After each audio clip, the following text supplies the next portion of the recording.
Ya, ciao. Haha.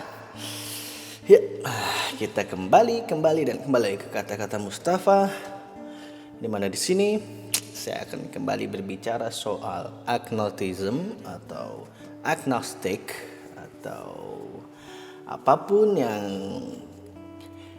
kita pahami tentang konsep-konsep atau prinsip-prinsip ketidaktahuan. Oke, teman-teman, sesuai dengan yang di judul, kenapa kita harus memahami agnostik? Sebenarnya konsepnya atau prinsipnya simpel ya. Karena ini kembali harus saya bahas. Karena kita sudah berbicara beberapa hal tentang agnostik, terutama tentang kenapa dan bagaimana dan kapan, apakah ada konsep-konsep atau faktor-faktor atau teori-teori pendukung lain di luar agnostik, atau mungkinkah agnostik juga bisa bergabung dengan prinsip kepercayaan atau ideologi yang lain. Dan tentunya kembali lagi, bagaimana kita bisa memahami agnostik agar kita itu tidak sembarangan berbicara, dan nyatanya kita mungkin bisa lebih agnostik daripada orang yang mengekspos dirinya agnostik. Ya, berbicara soal prinsip ketidaktahuan atau ke teori ketidaktahuan atau ke filosofi ketidaktahuan, tentunya kita akan menemukan berbagai dasar-dasar saat manusia mencoba menjadi pribadi yang fleksibel, atau dengan kata Indonesianya adalah toleransi gitu ya. Karena toleransi ini kalau kita bicara lebih mendalam dan kita tidak gunakan dengan aturan-aturan yang lurus begitu ya, kadang toleransi ini bisa menyebabkan seorang menjadi munafik mungkin ya. Bisa nggak ya. Anggaplah nih ada seseorang yang di agama tertentu gitu ya, punya aturan atau batasan tertentu gitu ya kan. Tapi karena kita mencoba mengeksploitasi hati nurani kita gitu ya, jadi kita anggap toleransi itu adalah hal yang biasa begitu ya.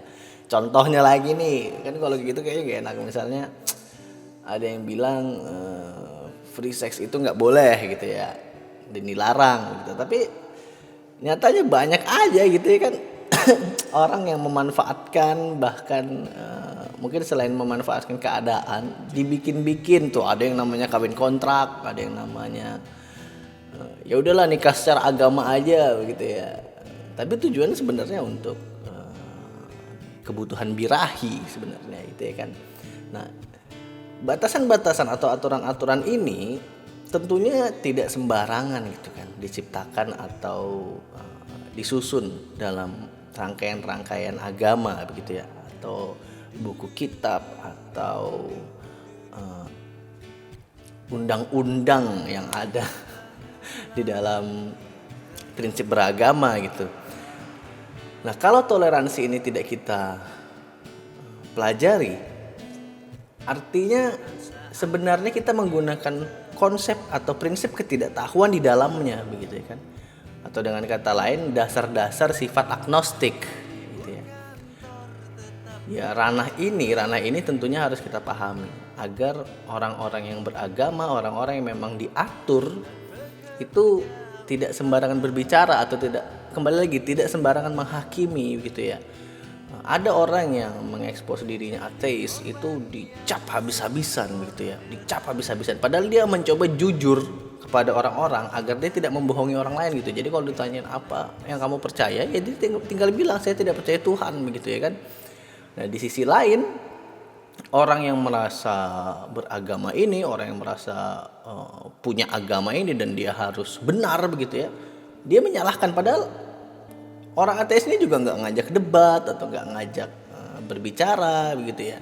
Nah, dalam kasus ini agnostik ini sering kali gitu kan disamakan dengan ateis, Dan saya itu sering banyak sekali menemukan orang-orang yang sebenarnya itu lebih agnostik dari agnostik begitu ya. Tapi karena dia tidak tahu prinsip ketidaktahuan secara filosofi, dia tidak memahami agnostisme secara spiritual gitu ya. Jadi dia menganggap kalau yang dia lakukan itu ya sah-sah saja gitu ya. Padahal dia udah ya kembali lagi munafik gitu ya. Nah, di sini yang harus kalian pahami bahwa kadang-kadang konsep berpikir atau konsep fleksibel dari tindakan toleransi itu kalau tidak kalian barengi dengan aturan atau batasan yang ada di dalam agama kalian, akhirnya kalian bisa jadi agnostik agamis, bray. Nah, ya. Dan kalau kalian jadi agnostik agamis, akhirnya kalian itu kayak nganggep agama kalian itu sampah gitu loh. Jadi ya buat apa gitu kan aturan atau batasan yang dibikin sama agama kalian, sama kitab kalian yang diperjuangkan dengan sejarah yang luar biasa panjang, tapi seperti kalian eksploitasi dengan keadaan zaman kayak gitu ya. Jadi saya tidak menggurui karena bukan ranah saya untuk menentukan benar atau salah, baik atau buruk, apalagi sampai menghakimi, apalagi sampai mendebat, bukan ranah saya gitu ya. Tapi sebagai orang yang memegang paham agnostik, sebagai orang yang berbicara agnostik, saya harus sampaikan ini kepada kalian.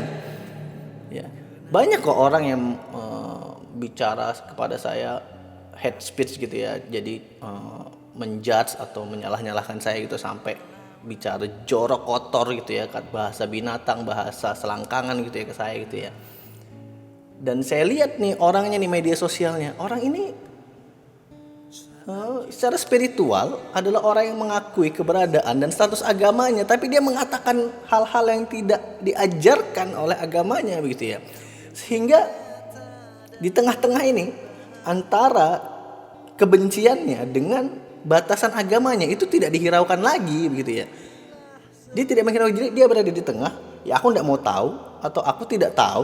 Yang penting kalau aku bilang ke dia itu benci, walaupun itu tidak sesuai dengan aturan atau batasan yang ada di dalam agamaku, yang penting aku sampaikan gitu ya. Loh itu kan dilarang dalam agamamu. Tapi ya kembali lagi, enggak kok, kan dia salah.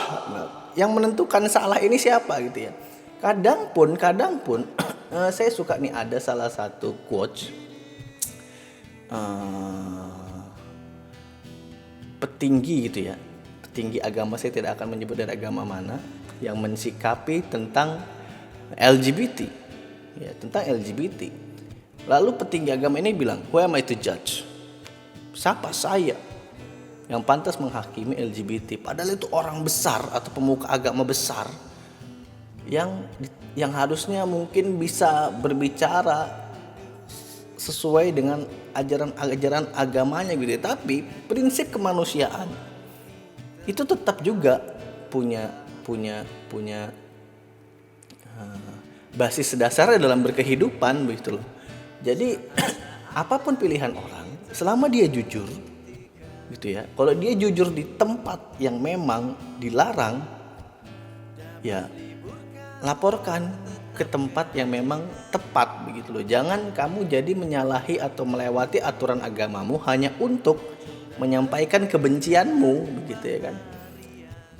Yang akhirnya orang yang menganggap dirinya lebih baik karena dia punya agama, itu ternyata secara manusiawi, secara kemanusiaan tidak lebih baik dari agnostik, ateis, deis, atau Scientology, atau kreasionisme, dan beberapa pemahaman yang tidak mengabsolutkan prinsip beragama begitu loh. Nah ini yang harus dihati-hati teman-teman. Jangan sampai kamu sudah capek-capek mendoktrin keturunanmu, capek-capek mendoktrin keluarga, saudaramu, karena menurutmu kamu menjalankan agama yang benar, akhirnya rusak karena sifat yang tidak sesuai dengan agamamu, yang harusnya menjadi pencerah bagi keluargamu. Awan merancang harapan